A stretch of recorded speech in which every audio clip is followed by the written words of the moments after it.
Martín lo confesó todo.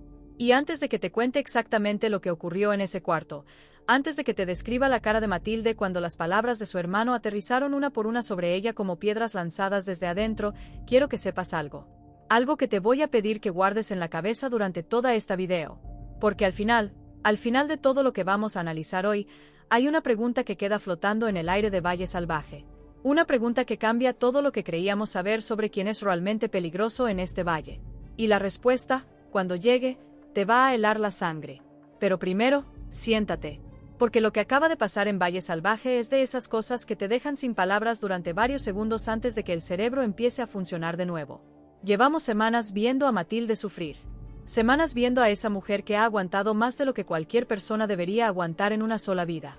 Preguntándose quién la traicionó, quién fue el miserable que le arruinó la boda, quién corrió a contarle a Victoria los planes más íntimos, más secretos, más sagrados que ella y Atanasio tenían.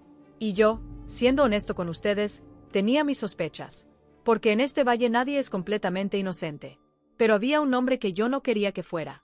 Un hombre que si resultaba ser el culpable, iba a cambiar algo en la forma en que vemos esta historia, para siempre. Y resulta que ese nombre era exactamente el que era. Martín. Su hermano. Su propio hermano de sangre. Deja que eso repose un momento, porque la traición de Martín no es simplemente un golpe dramático, un giro de guión para mantener la tensión. No. La traición de Martín es algo mucho más oscuro y mucho más real que eso. Es el tipo de traición que ocurre en la vida real.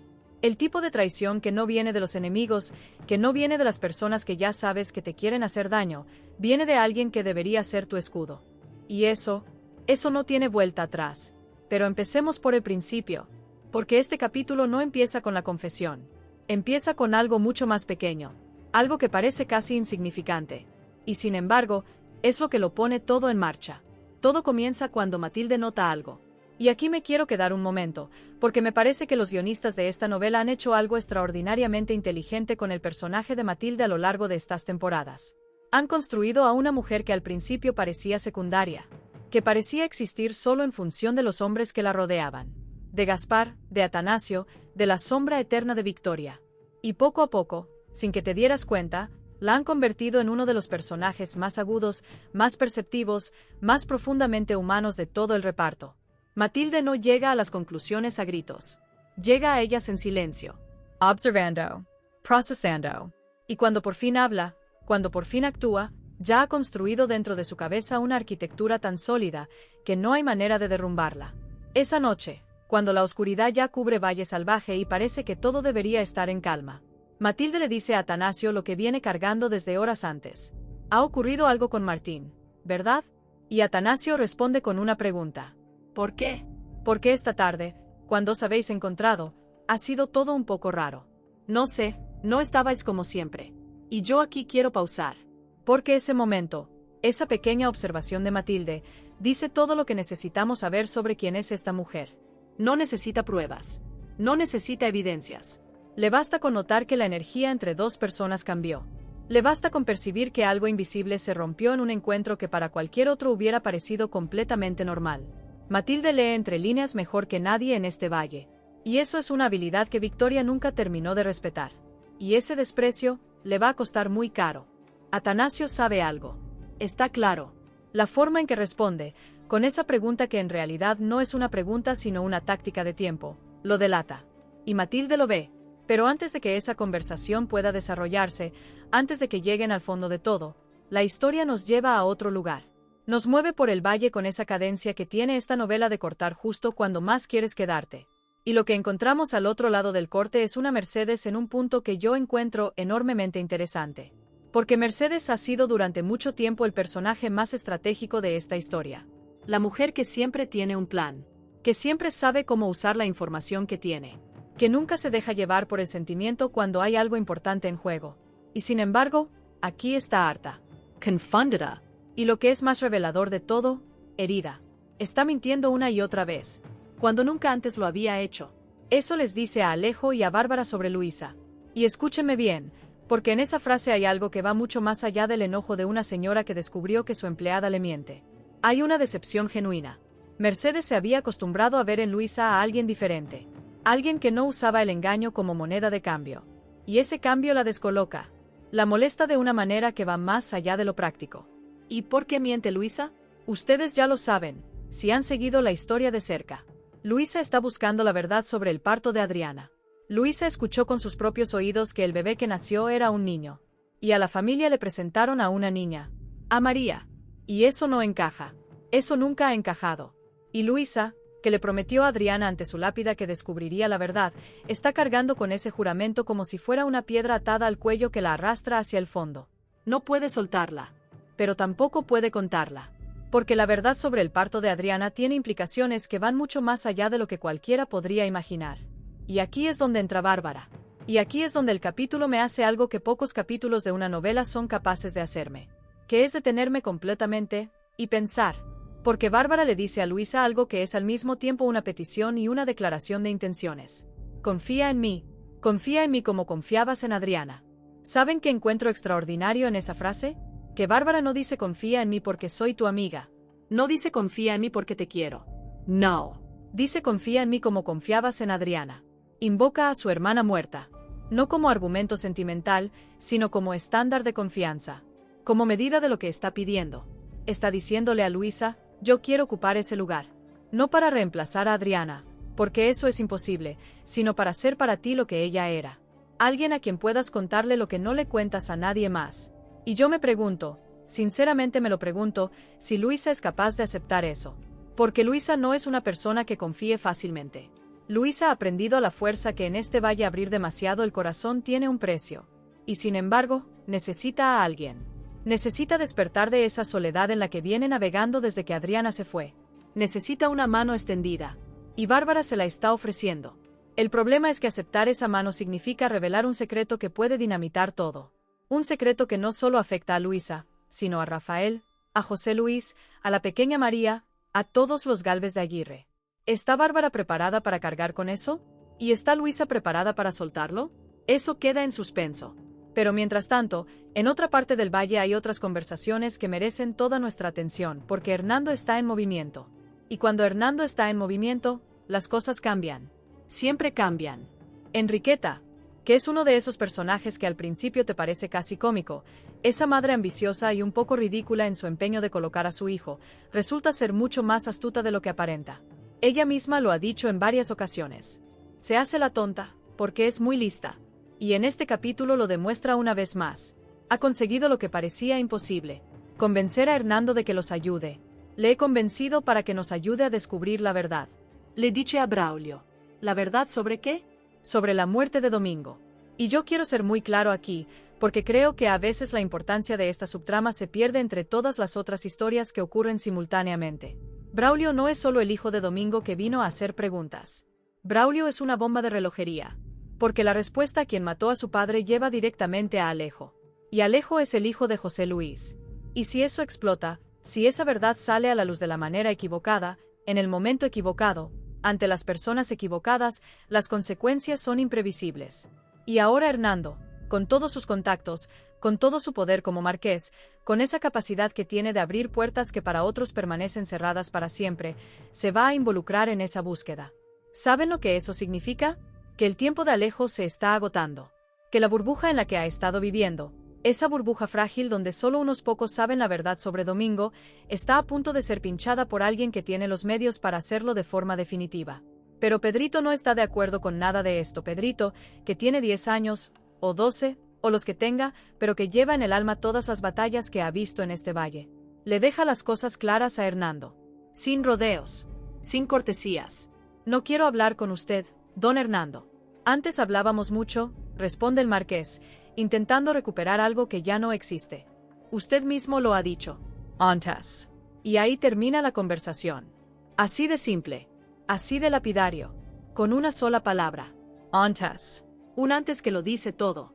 Un antes que marca una línea entre lo que fue y lo que es. Un antes que le dice a Hernando, con la crueldad inocente y honesta que solo los niños pueden permitirse, que lo que construyeron juntos ya no vale. Que la traición que cometió, al intentar llevarse a Pedrito, al usarlo como moneda de cambio en sus propios planes, no se olvida. No en este valle. No en esta familia. Bárbara está ahí viendo eso. Y yo imagino lo que siente. Orgullo quizás. Reconocimiento. Porque los Salcedo siempre han tenido esa espina dorsal que no se dobla aunque todo alrededor se derrumbe. Adriana la tuvo hasta el último día de su vida. Y Pedrito la tiene también. Ver al más pequeño de los hermanos plantarle cara con más dignidad que muchos adultos que lo rodean, es uno de esos momentos que te recuerdan exactamente porque sigues viendo esta novela. Pero Hernando no es hombre que se deje detener por un niño. Hernando tiene sus planes. Y sus planes implican también a José Luis. Esa conversación en el jardín, con el sol de la tarde cayendo sobre ellos y dando una apariencia de calma que no tiene nada que ver con lo que se está hablando, es de las más reveladoras del capítulo. Si quiere usted ganar la partida, ya es hora de que piense en otra pieza, le dice Hernando a José Luis. En otra pieza que ya no tiene poder para usted. Es más, que le estorba. Y yo me quedo aquí un momento. Porque Hernando no dice esto por generosidad. Hernando no viene a ayudar a José Luis por bondad de corazón. Hernando tiene algo que ganar con que José Luis descarte a Victoria. Hernando tiene un plan que requiere que el tablero esté ordenado de cierta manera. Y para ese plan, Victoria es una pieza que no encaja. ¿Qué plan? Eso todavía no lo sabemos. Y esa es precisamente la genialidad del personaje de Hernando. Siempre estás viendo lo que hace. Pero raramente estás viendo por qué lo hace. Raramente estás viendo el cuadro completo. Y cuando por fin lo ves, cuando todas las piezas encajan, siempre hay una sorpresa esperando. Lo que sí vemos es que José Luis escucha. Y José Luis, que en otros tiempos hubiera rechazado con arrogancia cualquier consejo que viniera desde fuera de su propio ego desmedido, ahora escucha con una atención que dice mucho sobre cómo ha cambiado su posición en este valle. José Luis ya no es el duque. Ya no tiene el poder que tuvo. Ya no puede permitirse el lujo de ignorar las advertencias. Y si Hernando le dice que Victoria le estorba, hay una parte de él que sabe que tiene razón. Porque esa misma mañana, en el escritorio de la Casa Grande, había tenido una conversación con Victoria que dejó muy claras las cosas. Una conversación en la que José Luis, que antes la trataba como compañera, aunque fuera disfuncional, la trata ahora como subordinada. Como alguien que recibe órdenes. Como alguien que no tiene voz ni voto. ¿No te das cuenta de que con tu presencia estás bendiciendo que se celebre ese enlace en nuestra capilla? Le dice. Yo no estoy bendiciendo nada, responde Victoria. Con un intento de dignidad todavía intacto. Si asistes, sí. Así que no vas a ir a esa boda. Ni yo tampoco. ¿Me has entendido? Esa condescendencia helada. Esa que antes reservaba para los sirvientes. Para los que consideraba por debajo de él. Y Victoria lo recibe. No explota. Guarda su batalla. Pero algo en ese momento se rompe definitivamente. Algo que ya estaba muy dañado, se quiebra del todo y yo me pregunto, ¿hasta cuándo va a aguantar Victoria? ¿Hasta cuándo puede una persona ser humillada, usada, ignorada y manipulada antes de que explote de una manera que ya no tenga control? Porque Victoria no es una mujer que simplemente acepta el destino que le imponen. Victoria es peligrosa. Y una Victoria acorralada, una Victoria sin nada que perder, es infinitamente más peligrosa que una Victoria en la cima de su poder. Hernando la está señalando como el estorbo. José Luis la está tratando como un mueble que ya no encaja en la decoración. Damas la usa cuando le conviene y la desprecia cuando no. Y Matilde, la pequeña Matilde, a quien Victoria siempre subestimó, está a punto de convertirse en su peor pesadilla. Porque ahora volvemos al centro. Ahora volvemos a lo que ocupa el espacio más importante de todo lo que hemos visto hoy. La conversación entre Martín y Matilde. Si llegaste hasta aquí y todavía no le has dado al me gusta a esta video, hazlo ahora. Porque lo que voy a contarte a continuación es exactamente porque esta serie, en sus mejores momentos, no es solo entretenimiento. Es un espejo. Y lo que vemos en ese espejo a veces nos incomoda. Activa la campana también si quieres estar cuando esto explote del todo. Porque en Valle Salvaje, lo que viene siempre es más grande que lo que ya pasó. Matilde llama a Martín. Y en esa llamada, en esa forma de decir su nombre, ya hay algo que no es solo curiosidad. Hay una intención. Una determinación. Matilde ha decidido que quiere saber. Que ya no puede seguir viviendo con esa incomodidad, con esa sospecha, con esa sensación de que algo no cuadra. Martín, ¿qué está pasando entre vosotros? Y yo quiero que se fijen en algo. Matilde no le pregunta ¿estás bien? No le pregunta ¿hay algo que quieras contarme? Le pide directamente sinceridad. Le dice que quiere la verdad. Y eso en Matilde es una declaración. Es una advertencia suave, pero inconfundible. No está dispuesta a seguir recibiendo medias respuestas ni excusas elaboradas.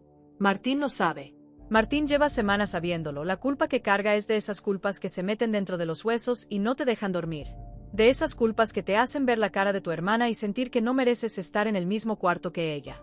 De esas culpas que eventualmente tienen que salir porque el cuerpo no puede contenerlas más. Y salen. Pero antes de que lleguemos a ese momento, quiero que pensemos en algo que creo que es fundamental entender. Quiero que pensemos en lo que significa realmente ser el hermano de alguien en un lugar como Valle Salvaje. Porque esta novela lleva temporadas hablándonos de amores imposibles, de venganzas heredadas, de poderes que se disputan con sangre. Pero hay una cosa que aparece una y otra vez, casi como una constante, casi como el único ancla real que tienen los personajes en medio de todo ese caos. Y esa cosa es el vínculo entre hermanos. Piensen en Adriana, en Bárbara y en Pedrito. 3 personas que llegaron a este valle sin nada más que los nombres de su padre y la promesa implícita de que se cuidarían mutuamente. Y esa promesa fue lo único que los mantuvo en pie cuando todo lo demás se derrumbaba. Cuando Adriana perdió su libertad al casarse con Julio, cuando sufrió, cuando amó en secreto, cuando murió, lo que nunca perdió fue ese hilo que la unía a sus hermanos. Piensen en Luisa y Peppa. 2 hermanas que llevan vidas completamente distintas dentro del mismo valle, que se han visto separadas por circunstancias, por secretos, por decisiones que ninguna tomó libremente. Y sin embargo, cuando una de las dos está en peligro, la otra aparece. Siempre aparece. Y ahora piensen en Matilde y Martín. 2 hermanos que no se vieron durante mucho tiempo, que vivieron vidas separadas, que llegaron a este valle de maneras distintas y con equipajes emocionales distintos. Y cuando Martín apareció, cuando se instaló en la casa pequeña, cuando empezó a compartir el día a día con su hermana, yo creo que hubo una parte de Matilde que respiró, que pensó, bien, tengo a alguien que es mío, que me conoce desde antes de todo esto, que no me ve como la viuda de Gaspar, ni como la esposa de Atanasio, ni como la enemiga de Victoria. Me vi como Matilda. Solo como Matilde. Y esa sensación de ser vista de verdad por alguien que te conoce de toda la vida, es una de las cosas más preciosas y más raras que puede tener una persona. Matilde la tenía, o creía tenerla. El problema es que Martín llegó a este valle con una deuda. Y esa deuda no era de dinero ni de favores. Era de otra naturaleza, más oscura, más difícil de nombrar. Victoria encontró el punto exacto donde Martín era vulnerable y lo presionó ahí con la precisión de alguien que lleva toda la vida estudiando la debilidad humana, como otros estudian la geografía o las matemáticas. Victoria es una experta en encontrar el eslabón más frágil de cada cadena. Y en Martín, ese eslabón era su propio miedo a perder lo poco que tenía. Porque eso es lo que hay que entender de Martín. No es un hombre ambicioso. No es un hombre que llegó con planes de grandeza. Es un hombre que llegó a Valle Salvaje con sus culpas y sus inseguridades y su historia de decisiones que no siempre fueron las más valientes. Y Victoria le ofreció algo que para él era enormemente tentador. Protección. Permanencia. Tener un lugar en este valle sin tener que ganárselo de la manera más difícil. ¿Es eso excusa suficiente? No. Pero sí es una explicación. Y creo que es importante distinguir entre excusa y explicación. Porque confundirlas nos hace ver las cosas más simples de lo que son. Martín no es un villano. Es un hombre que tomó una decisión terrible en el momento equivocado. Y esas decisiones en este valle tienen un costo. Lo que me parece verdaderamente fascinante de todo esto, lo que me parece que los guionistas han construido con una inteligencia considerable, es la manera en que Victoria usa a las personas sin que ellas sean plenamente conscientes de que están siendo usadas. Porque Martín no se despertó una mañana y dijo, voy a traicionar a mi hermana. No funcionó así. Funcionó de manera mucho más gradual, mucho más sutil. Victoria fue tejiendo esa red alrededor del poco a poco. Un favor aquí, una advertencia velada allá, una insinuación sobre lo que podría pasarle si no cooperaba, un recordatorio suave de lo frágil que es su posición en este lugar. Y Martín, que no tiene las herramientas emocionales ni la experiencia de vida que tienen otros personajes de este valle para resistir ese tipo de presión, fue cediendo. 1 milímetro hoy, 2 mañana. Hasta que un día se encontró del otro lado de una línea que nunca se propuso cruzar, y ya no supo cómo volver. Y eso me parece una descripción absolutamente honesta de cómo funciona la manipulación en la vida real. No viene con avisos. No viene con señales claras de que algo malo está ocurriendo. Viene disfrazada de circunstancias, de necesidad, de lógica aparente. Y cuando te das cuenta de dónde estás parado, ya es demasiado tarde para haber evitado el daño. ¿Tiene Martín responsabilidad en todo esto? Absolutamente. Porque en algún momento, en algún punto de ese proceso, tuvo la oportunidad de elegir diferente. De decirle a Victoria que no. De ir con Matilde y contarle lo que estaba pasando. De buscar ayuda. De hacer algo, cualquier cosa, que no fuera ceder. Y no lo hizo. Y eso es lo que lo hace culpable. No el haber sido manipulado, sino el no haber resistido cuando todavía podía. Pero lo que le pasó a Martín no le pasa solo a Martín. Le ha pasado a Isabel. Le pasó a Ana. Le ha pasado a personajes que en algún momento tenían opciones y que se encontraron haciendo cosas que nunca se imaginaron hacer porque alguien más poderoso encontró su punto débil y lo apretó con fuerza. Valle Salvaje es un lugar que produce ese tipo de situaciones con una regularidad casi sistemática. Porque es un lugar donde el poder está terriblemente concentrado. Donde los que no tienen poder están permanentemente expuestos a los que sí lo tienen. Y donde la única manera de sobrevivir para muchos implica comprometer algo. Una parte de la dignidad. Una parte de la lealtad. Una parte del alma. Y eso que en la novela se presenta como drama personal es en realidad una reflexión sobre algo mucho más universal. Sobre cómo los sistemas de poder corrompen no solo a los que lo ejercen, sino también a los que lo padecen. Sobre cómo las personas ordinarias, personas como Martín, terminan haciendo cosas extraordinariamente dañinas. No porque sean malvadas, sino porque el sistema en el que viven no les deja muchas otras opciones. La respuesta a ese porque tiene un nombre. Se llama Victoria Salcedo. Se llama José Luis Gálvez de Aguirre. Se llama el Valle mismo. Con todas sus jerarquías inamovibles, sus reglas implícitas, sus presiones invisibles que moldean a las personas mucho antes de que sean conscientes de estar siendo moldeadas. Y entonces llega el momento. Hice algo que no está bien, Matilde.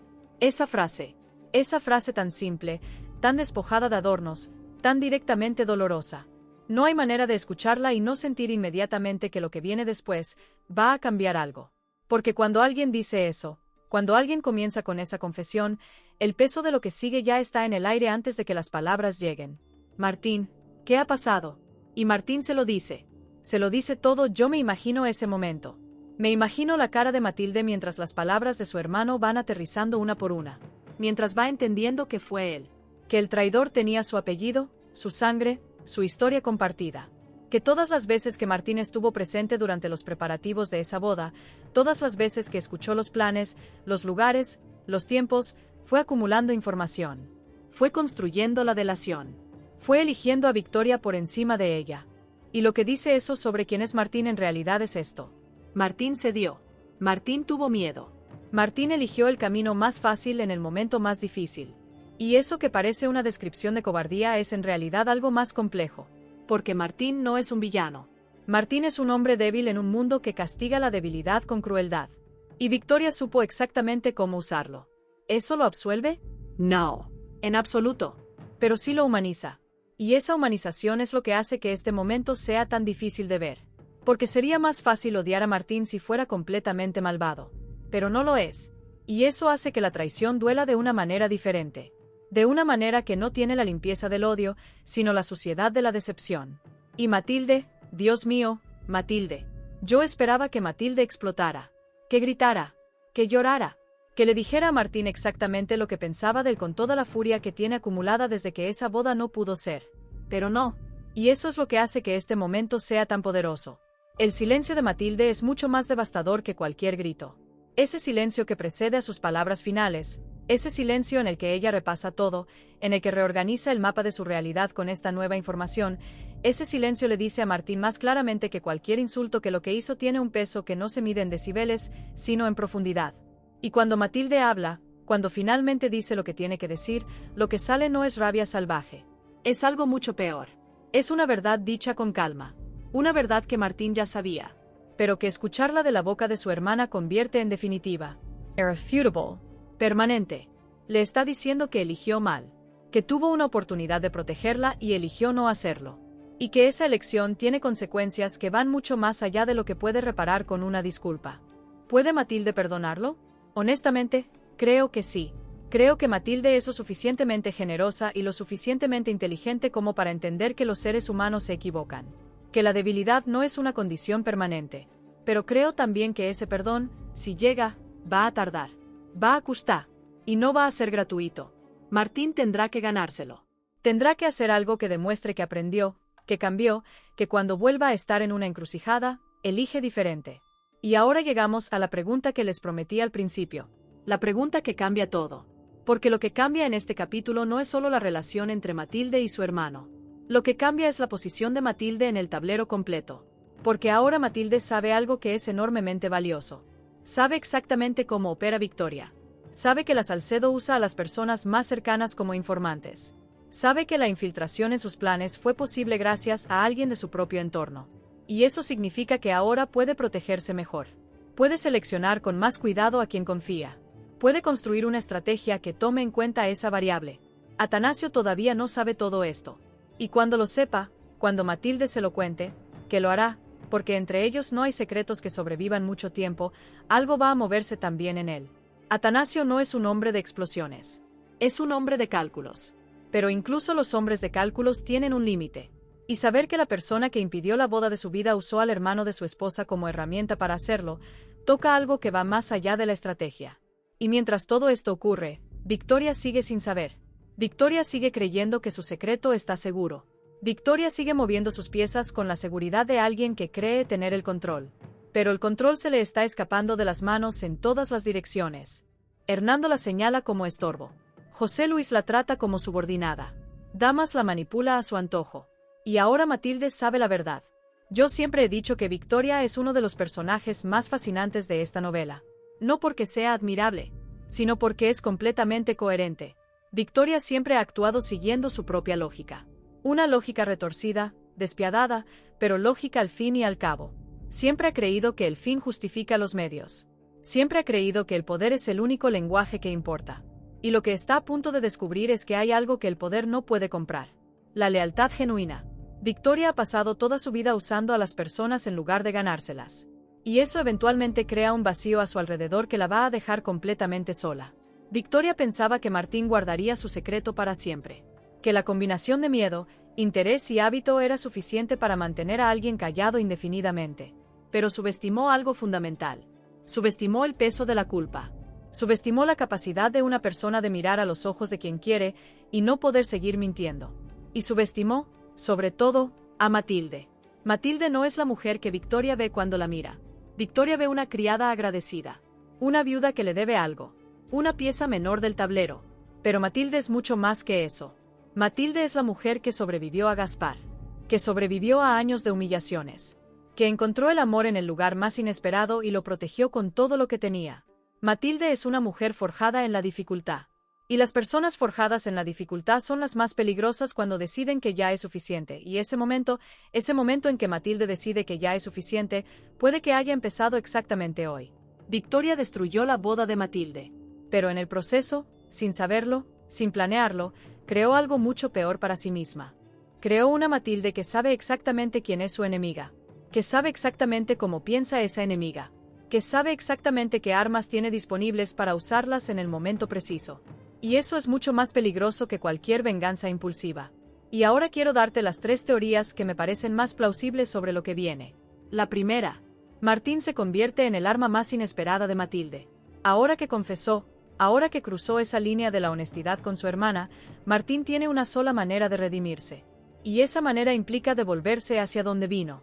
Implica usar la confianza que Victoria todavía cree tener en él para llevarle información falsa. Para hacer creer a la Salcedo que sigue teniendo el control, mientras Matilde y Atanasio planifican desde la sombra. Martín como doble agente involuntario. No por malicia, sino por culpa y por amor. Eso me parece una posibilidad muy real y muy dramáticamente potente. La segunda. El secreto del parto de Adriana explota antes de que Luisa pueda controlarlo. Luisa lleva demasiado tiempo cargando sola con esa verdad. Si Bárbara logra que Luisa confíe en ella, y si juntas descubren que María no es quien todos creen que es, las consecuencias para los Gálvez de Aguirre son devastadoras. Rafael podría tener derechos que nadie le ha reconocido. José Luis podría perder no solo su posición social, sino la propia narrativa sobre quién es su heredero. Y eso le daría a alguien como Hernando una palanca de poder absolutamente descomunal. La tercera, y esta es la que más me inquieta. Victoria decide que si va a caer, no va a caer sola. Una Victoria que empieza a sentir que el tablero se cierra sobre ella, que Hernando la señala, que José Luis la descarta, que Matilde la amenaza sin saberlo todavía, es una Victoria que puede volverse completamente impredecible. No estratégica. Impredecible. Y una Victoria impredecible no calcula el daño colateral. Una Victoria impredecible quema todo lo que toca antes de dejar que otros lo tomen. Y en ese incendio, hay personajes que no tienen nada que ver con sus guerras que podrían quedar atrapados. Así que la pregunta no es si Matilde va a responder. La pregunta es cuándo. ¿Y cómo? Y con qué consecuencias para todos los que han estado jugando con ella como si fuera una pieza sin importancia. Porque recuerden lo que les dije al principio. La pregunta que prometí responder al final. ¿Quién es realmente el más peligroso en Valle Salvaje? No es el que tiene más poder. No es el que lleva más tiempo en el tablero. No es el que tiene más aliados ni más secretos. El más peligroso en Valle Salvaje siempre ha sido el que ya no tiene nada que perder. Y Matilde acaba de perder la última ilusión que le quedaba.